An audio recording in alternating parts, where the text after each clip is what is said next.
Български деца вече половин година учат в първото за Северна Гърция българско училище, това в Солун. Създадено е с помощта на монасите от Зографския манастир, както и със средства от частни дарители. Над 10 000 българи живеят в Солун, а в Северна Гърция те са близо 100 000. Репортаж на Зоя Велинова.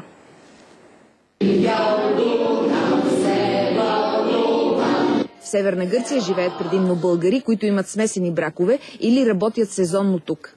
Цели 6 години са били нужди на нашите сънародници, за да създадат българското неделно училище.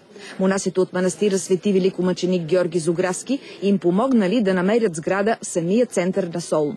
И сега поемат всички разходи за училището. Трябва да се настоява децата да учат български език. Който се учи, той ще се получи.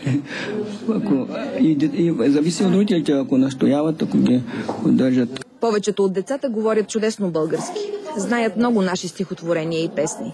Аз съм българче, обичам нашите планини зелени. Българин да се наричам, първа радост е за мене. За други ученици обаче българският език все още е труден и гръцкият влияе на произношението им. 12 години съм в Гърция.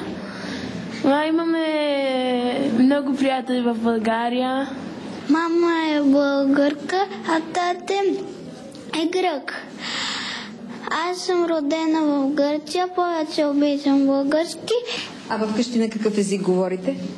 Повече гръцки. В това единствено за Северна Гърция неделно българско училище. Нашите малки съграждани учат български език и литература, история и география, хора и народни танци, както и вероучение. Така те пазят духа на България, както и традициите на народа ни.